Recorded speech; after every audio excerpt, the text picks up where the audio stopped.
2009च्या लोकसभा निवडणुका झाल्या. निकाल लागला तेव्हा उत्तर महाराष्ट्रातल्या 5 पैकी 4 जागा भाजपनं जिंकल्या तर एक काँग्रेसनं जिंकले. मग झाल्या 2014च्या लोकसभा निवडणुका. निकाल लागला उत्तर महाराष्ट्रातल्या 5 पैकी 5 जागा भाजपनं जिंकल्या. 2019च्या लोकसभेच्या निवडणुकीच्या निकालातही उत्तर महाराष्ट्रात हाच 5 पैकी 5 जागा भाजप असा निकाल कायम राहिला. थोडक्यात काँग्रेसचा गड समजला जाणारा उत्तर महाराष्ट्र भाजपनं पूर्णपणे कव्हर केला. दिंडोरी, जळगाव, रावेर, धुळे आणि नंदुरबार या 5ही जागा आपल्याकडे खेचून आणल्या. पण 2024च्या लोकसभा निवडणुकांआधी परिस्थिती मोठ्या प्रमाणावर बदलली. काँग्रेसच्या उमेदवारांच्या विरोधात असलेली अँटी इन्कम्बन्सी भाजपला हे मतदारसंघ जिंकण्यात महत्त्वाची ठरली होती. पण मागच्या 2 ते 3 टर्म नंतर यंदाच्या निवडणुकीत हाच डाव भाजपवर उलटेल अशी चर्चा सुरू होती.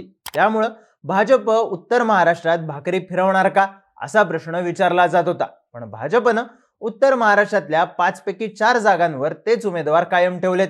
उत्तर महाराष्ट्रात भाजपनं त्याच उमेदवारांवर डाव का खेळला? भाकरी फिरवण्याचं गणित नेमकं कुठं फसलं पाहूयात या व्हिडिओमधून. नमस्कार, मी चिन्मय आणि तुम्ही पाहताय बोलभिडू. सगळ्यात आधी भाजपनं कुठं कुणाला उमेदवारी दिली याबद्दल बोलूयात. तर नंदुरबारमधून डॉक्टर हिना गावित, धुळ्यामधून डॉक्टर सुभाष भामरे, रावेरमधून रक्षा खडसे या उमेदवारांना सलग तिसऱ्यांदा लोकसभेसाठी संधी मिळाली आहे. दिंडोरीमधून भारती पवार सलग दुसऱ्यांदा रिंगणात उतरतील. तर जळगावमधून भाजपनं उन्मेष पाटील यांच्याऐवजी स्मिता वाघ यांना उमेदवारी दिली आहे. थोडक्यात भाजपनं उमेदवार बदलण्याची चर्चा असताना 5 पैकी 4 जागांवर तेच उमेदवार उभे करण्याची खेळी खेळलीय. भाजपनं उमेदवार न बदलण्याचं पहिलं कारण सांगता येतं ते म्हणजे तुल्यबळ उमेदवार न मिळणं. आता उमेदवारांवाईज बघायचं झालं तर नंदुरबारमधून हिना गावित यांच्या नावाला पक्षांतर्गत विरोध असल्याची चर्चा होती. त्यांच्याऐवजी भाजपचे प्रदेश उपाध्यक्ष राजेंद्र कुमार गावित भाजपकडून इच्छुक होते. आता राजेंद्र कुमार गावित हे विजय कुमार गावित यांचे भाऊ, पण या 2 भावांमध्ये फारसं सख्य नसल्याचं सांगण्यात येतं. राजेंद्र कुमार गावित यांच्या नंदुरबारमध्ये क्रीडा संस्था आहेत. शिक्षण क्षेत्रात त्यांचं मोठं काम आहे. पण अक्कलकुवा मतदारसंघाच्या बाहेर म्हणावा तसा नसलेला प्रभाव आणि त्यामुळं खासदारकीला बिघडू शकणारं गणित यामुळं त्यांच्या चर्चेतल्या नावावर फुले बसली. धुळे मतदारसंघातून भाजपनं तिसऱ्यांदा डॉक्टर सुभाष भामरेंना उमेदवारी दिली. धुळे मतदारसंघातून माजी IPS अधिकारी प्रताप दिघावकर यांचं नाव चर्चेत होतं. त्यांनी ऑगस्ट 2023 मध्येच भाजपमध्ये प्रवेश केला होता. आता 2014 मध्ये सुभाष भामरे निवडणुकीच्या तोंडावर शिवसेनेतून भाजपमध्ये आले होते, तरीही त्यांना तिकीट मिळालं. पण दिघावकर यांच्यासोबत तसं घडलं नाही. एकतर भामरे शिवसेनेत असले तरी ते राजकारणात सक्रिय होते, पण दिघावकर थेट भाजपमध्ये आल्यानंतर सक्रिय झाले. भामरेंच्या मागे कार्यकर्त्यांची ताकद आणि मोदी लाट या गोष्टी होत्या. सध्याच्या परिस्थितीत 2 टर्म खासदारकी, केंद्रात काही काळ संरक्षण राज्यमंत्री पद यामुळे भामरे आणखीनच स्ट्रॉंग झाले. तर दिघावकर यांच्यावर लादलेला उमेदवार हा शिक्का बसला असता, ज्याला धुळ्यातल्या भाजप कार्यकर्त्यांकडून आणि 2 विधानसभा मतदारसंघात ताकद राखून असलेल्या शिंदेचे मंत्री दादा भुसे यांच्याकडून विरोध झाला असता. रावेर मतदारसंघातून भाजपनं तिसऱ्यांदा रक्षा खडसे यांना उमेदवारी दिली. रक्षा खडसे या भाजपचे ज्येष्ठ नेते आणि सध्या शरद पवार गटात असलेले एकनाथ खडसे यांच्या सुनबाई. एकनाथ खडसे राष्ट्रवादी काँग्रेसमध्ये गेल्यानंतर रक्षा खडसेंना तिसऱ्या टर्मसाठी तिकीट मिळणार की नाही अशी चर्चा होती. पण त्यांना पर्याय म्हणून मंत्री गिरीश महाजन वगळता एकही मोठं नाव पुढे आलं नाही आणि रक्षा खडसे यांच्याच नावावर शिक्कामोर्तब झालं.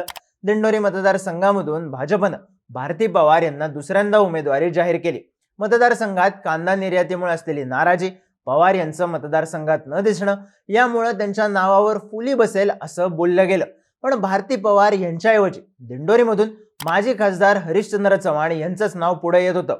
पण आजारपण आणि अँटी इन्कम्बन्सीमुळे चव्हाणांचे तिकीट 2019ला कापलं गेलं होतं. तिथंच त्यांची पुन्हा तिकीट मिळण्याची शक्यता धूसर झाली.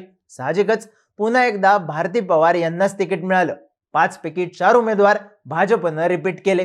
त्याच उमेदवारांवर डाव खेळण्याचं दुसरं कारण घराणेशाहीवर टाकलेला डाव. हिना गावित या राज्याचे मंत्री विजय कुमार गावित यांच्या कन्या. विजय कुमार गावित यांची नंदुरबारमध्ये एक हाती ताकद आहे. राष्ट्रवादी, अपक्ष असा इतिहास असला तरी गावित यांनी काँग्रेसचा हा बालेकिल्ला भाजपकडे ओढून आणलाय. मतदारसंघातलं भाजपमधलं अंतर्गत चित्र विजय कुमार गावित विरुद्ध इतर असं असलं तरी विजय कुमार गावित यांचं वजन मतदारसंघातल्या लीड पासून प्रत्येक गोष्टीत महत्वाचं आहे. दुसरं नाव घेता येतं रक्षा खडसे यांचं. त्या एकनाथ खडसे यांची सून त्यात एकनाथ खडसे शरद पवार गटात असले तरी स्वतःच्या सुनेविरोधात किती जोर लावणार आणि खडसे समर्थक कुटुंबाची जागा जाऊ देणार का, हे फॅक्टर रक्षा खडसेंची उमेदवारी नक्की करण्यात महत्वाचे ठरतात. दिंडोरीमधून संधी मिळालेल्या भारती पवार यांचंही नाव घराणेशाहीमधून पुढे आलं असं म्हणता येतं. त्यांचे सासरे एटी पवार हे कळवणचे 5 टर्म आमदार. त्यांची पुण्याई 2014लाच भारती पवार यांच्या मागे उभी राहिली, कारण त्या निवडणुकीत भारती पवार यांनी जवळपास 3 लाख मतं घेतली होती. एटी पवार यांच्या निधनानंतर कळवणमधून त्यांचे पुत्र आणि भारती पवारांचे दीर नितीन पवार यांना निसटता विजय मिळाला होता. नितीन पवार आणि भारती पवार यांच्यात एकवाक्यता नसल्याची चर्चा असली तरी सध्या अजित पवार गटात असलेले नितीन पवार विधानसभेच्या बदल्यात भारती पवार यांच्या मागे उभे राहू शकतात.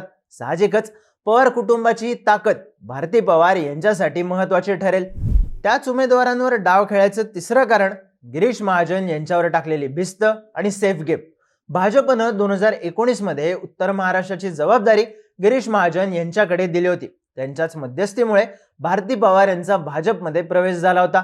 भारती पवार यांच्या नावाला हरिश्चंद्र चव्हाण आणि भाजपच्या स्थानिक नेत्यांनी विरोध केला होता, पण तरीही महाजन यांनी भारती पवार यांना निवडून आणलं. 2019 मध्ये एकनाथ खडसे फारसे सक्रिय नव्हते, पण रक्षा खडसे यांच्या विजयासाठीही गिरीश महाजन यांनीच ताकद लावली. उत्तर महाराष्ट्रात फक्त खासदारकीच नाही तर आमदारकी आणि नगरपालिकांच्या निवडणुकीमध्येही महाजनच भाजपचा चेहरा बनलेत. त्यामुळे यंदाच्या लोकसभेसाठीही उमेदवार न बदलता महाजनांनी पुढे आणलेल्या नावांवरच भाजपनं विश्वास दाखवलाय. स्वतः गिरीश महाजन यांचं नाव जळगाव आणि रावेर मधून चर्चेत होतं, मात्र त्यांना थेट निवडणुकीत न उतरवता भाजपनं उत्तर महाराष्ट्रातल्या 5 जागांची भिस्त त्यांच्यावर सोपवली आहे. मागच्या दोन्ही टर्म मध्ये उत्तर महाराष्ट्रातून चांगलं यश मिळवण्यात भाजपला मोदी लाटेचा फायदा झाला होता, पण यावेळी तिसरी टर्म असल्यानं लाटेचा फारसा प्रभाव नाही. त्यात बदललेल्या राजकीय समीकरणांमुळे युती आघाडीची गणितही बदलली आहेत. अशा वेळी स्टँडिंग खासदार नाकारून नौखा उमेदवार देण्याची रिस्क भाजपनं घेतलेली नाही. आहे तोच खासदार देऊन मित्रपक्षांशी जुळवून घेत डेंजर झोन मध्ये असलेल्या खासदारांसाठी मित्रपक्षांच्या ताकदीचा वापर करण्याची सेफ गेम भाजपनं खेळली आहे अशी चर्चा आहे. सोबतच मागच्या 2 टर्म प्रमाणे यावेळी उत्तर महाराष्ट्रातून बडे नेते आयात झाले नाहीत, हा मुद्दाही लक्षात घ्यावा लागतो. आता या सगळ्यात एक मतदारसंघ राहतो, तो म्हणजे जळगाव. इथून भाजपनं उन्मेष पाटील यांच्याऐवजी स्मिता वाघ यांना उमेदवारी दिली. 2019 मध्ये स्मिता वाघ यांना पक्षानं एबी फॉर्म दिला होता, पण ऐनवेळी त्यांच्याऐवजी उन्मेष पाटील यांना तिकीट देण्यात आलं, जे 4 लाखांच्या फरकानं जिंकून आले. त्यांच्या निवडून येण्यात गिरीश महाजन यांचा मोठा वाटा होता, पण मागच्या 5 वर्षात महाजन आणि पाटील यांच्यात सगळं काही आलबेल नसल्याची चर्चा आहे. त्यात त्यांना ऐनवेळी उमेदवारी दिल्यानं पक्षाच्या कार्यकर्त्यांमध्ये नाराजी असल्याचं स्थानिक पत्रकार सांगतात. पण यावेळी पक्षाच्या एकनिष्ठ आणि ज्येष्ठ कार्यकर्त्या स्मिता वाघ यांना तिकीट देऊन भाजपनं समतोल साधलाय. स्मिता वाघ या ज्येष्ठ असल्या तरी गिरीश महाजन यांच्या निकटवर्तीय समजल्या जातात, त्यामुळं त्यांचं तिकीट नक्की करून भाजपनं उमेदवार बदलला असला तरी विजयाची समीकरणं जुळवल्याचं बोललं जातंय. तुम्हाला काय वाटतं?